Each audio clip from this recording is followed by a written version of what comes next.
Hey folks, Sam here. Quick update on what we got going on at Epic Acres here. It is crunch time.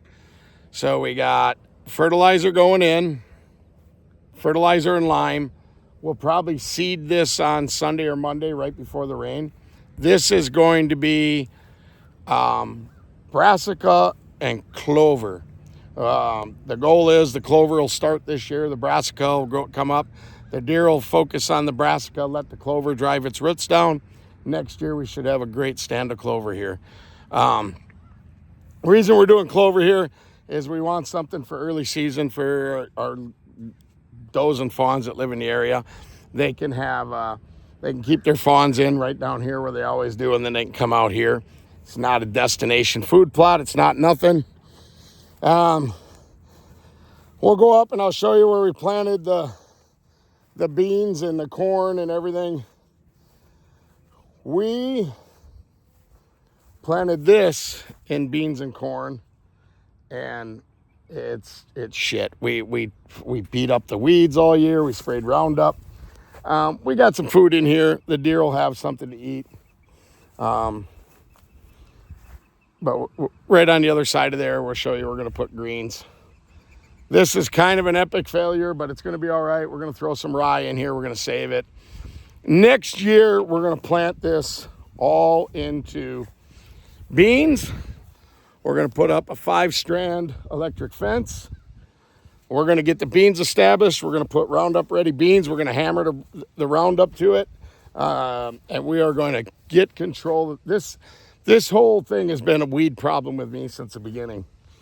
So we're going to get control of these weeds, and we're finally going to get control, and then the goal is we'll put strips of brassica in there next year. But that's the goal there. Let's go for a ride. Show you what else we got going on. The trees we got, apple trees and stuff we got in this row right here. These tubes are the ticket. Look at them trees. It's already up to there. Next year, that'll be coming right out. These are all 1-year trees. We planted them this year. So next year they'll be coming out of the tubes. That'll be good. Oh, and we got some, we're going to put some quinclorac on our switchgrass, and then we're just going to leave that. Switchgrass is a patience deal, and I'll be honest with you, it's kicking my ass. But Chris told me to spray quinclorac on it, walk away, and don't look at it until September, October, and see what you got. So that's what we're going to do there. We're going to do a little destination food plot. So it used to be, I used to hunt these food plots. I'm not hunting food plots anymore. I'm giving them, I don't have much agriculture around me that I don't control. We have that field across the street there. That's Epic 3. That's got alfalfa and hay in it, and that'll turn off here, and they won't come there, and they'll be turning to something else. But here's the deal.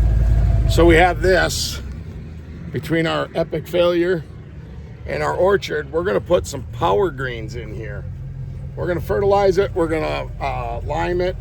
We're going to disc it lightly under, kill these weeds off, and then we're going to put peas, some winter or some forage oats,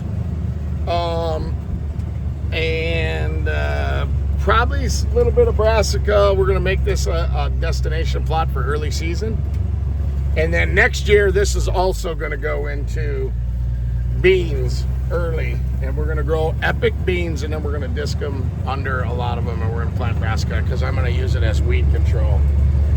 Everybody who's having trouble growing chestnuts, oh, these are all apple trees. Oh no, them are pear trees and plum trees. Right here is all of our, these are all 1-year-old chestnuts. So these are all chestnut trees. The goal is to get them up there. We're going to fence all of this in at some point in time, but anyhow, that's that. I'll show you why we're making this down here a destination plot, because I want the deer to come here Maybe the does and fawns come early, but we have a couple nice bucks that stay in Epic Acres 2. So our goal is, we know they're going to come out of here, but we're going to give them a pass-through food plot here. And I had something pretty cool happen here on Epic Acres 2 that I got to figure out how I'm going to deal with it. I got kind of an idea. We'll go through here. We got the loader ready to make the berm higher. But anyways, so last year we put a little food plot in here, got control of it.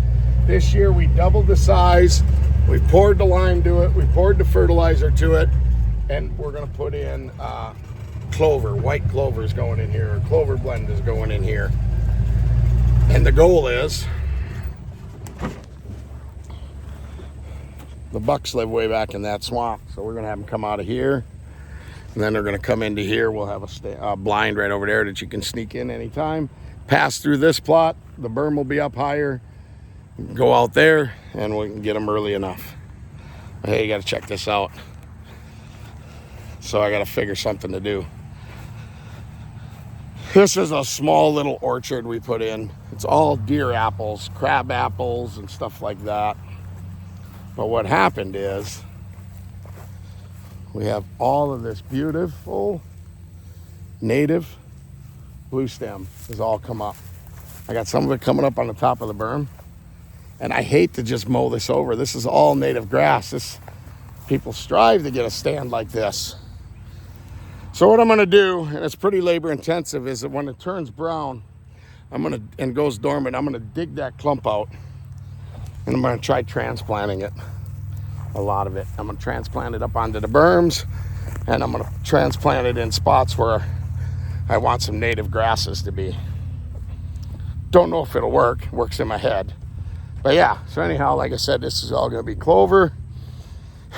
Mr. Big comes out of the swamp, passes through this plot. Hopefully things work out. So that's why we're focusing on the food plots. We'll hunt over them big food plots come gun season. But early bow season, we're just making them the destination spot, because I get tons of pictures every year of my bigger bucks that are on the property. And they're all at night. Over here I get them during the day. So this is where they're living. I haven't turned them nocturnal. It's just the way they are. They spend their daytime inside that swamp, get up, eat. Next year, the plan is a lot of red osier dogwood and stuff down in that swamp. That's kind of where we're moving our focus away from Epic Acres 1 to making Epic Acres 2 a little bit better. But anyhow, so there's that. And we'll go up here to the top. Epic Acres 1. Yeah, that blue stem, man, I don't even know how it happened. I didn't plant it. It's just amazing, and it's such a good stand. And I think if I put it over here in my in my areas that I'm letting grow back to native grasses inside my switchgrass pockets, I think it'll be freaking awesome. Go down our $150 driveway. But anyhow, okay. So here's where we're at here. So we have this orchard that we're going to plant. This is all going to be clover brassica mix this year. And again, it's and we're going to throw some oats in there. We want the deer to forage on the brassica and oats and let the clover establish itself, and then next year we'll frost seed in some chicory and some more clover, and we're going to turn this into a clover stand. Again, my resident deer that live in there, that have my does and fawns every year, I want to have a place where they can come out, the turkeys to come out, because this is year-round property for us. Me and the wife go riding around. We want to see some critters, so that's what it is. But across there in Epic Acres 1, I got a perfect spot that I catch them bucks, and they were coming across here, and they go across here. So what I want to do is I want to draw them out of there, put them in Epic Acres 2, and then I want to hunt them on the edge of Epic Acres 2. We got a west wind blowing this way. I can sneak right in, never be seen, set up in the woods right on the edge of the swamp. He comes out of there to come to here or come to there, and we're going to kill him. And we do have a couple of nice deer on the plot, or on the property this year. So you can see we got, I don't know if you can see up there, but along the edge, some of our switchgrass is coming up. It's probably 4 feet tall, but we'll get that sprayed. We'll go over here.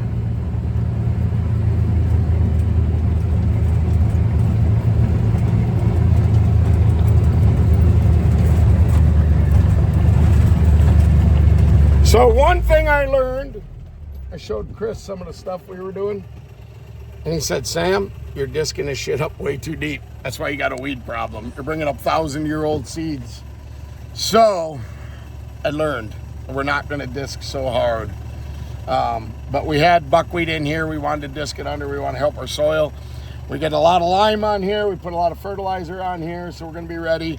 Corey's going to come out here. Like I said, this is going to be our brassica plot.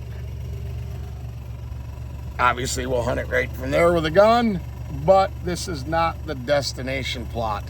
I will probably hunt. I don't know how I'm going to set it up. If I'm going to put a ground blind into this Epic Acres, or this epic shit cornfield, soybean field that we planted. So, like I said, this is where we showed you we planted. I don't want to touch the electric fence, but you can see we got soybeans all in there. You get in there, and the soybeans are waist tall. So I might set up a blind if I figure out where they're coming through, or I might just cut a path, because they'll take the path of least resistance maybe, and then they'll be coming out here to the brassica early season, and they'll come through. Our goal is to bring them out of there, because we used to have that was all brassica.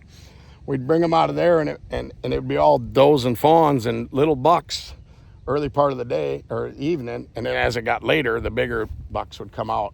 So my goal is to try to draw them out, get them into here, have them stage in here before they come out to there. So that's that goal.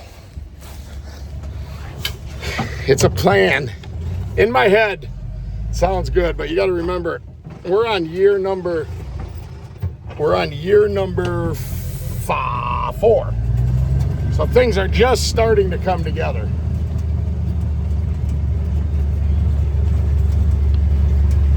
So we got over here, we got 6 switchgrass pockets.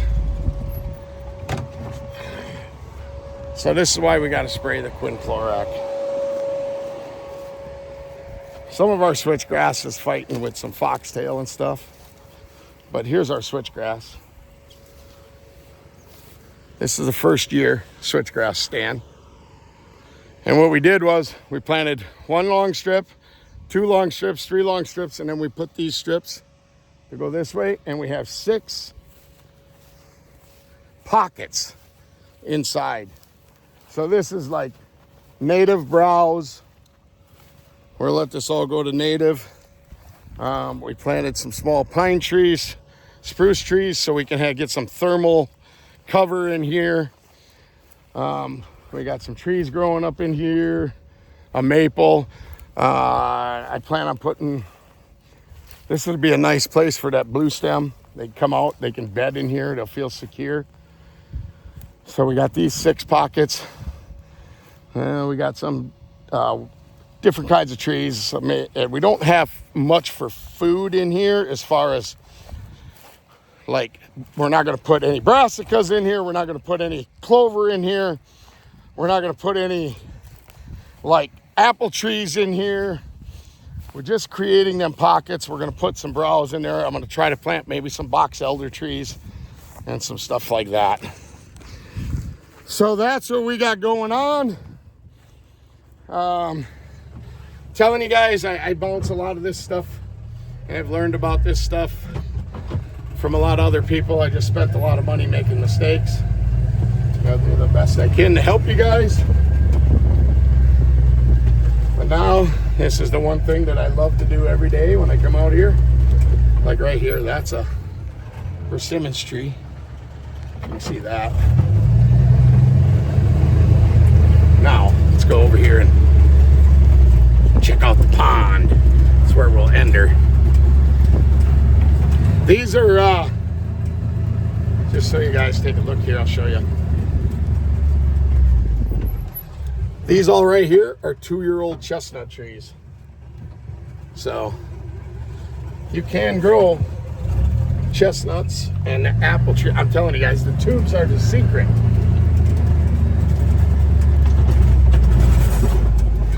You're wondering what them big trees are. They're catalpa trees.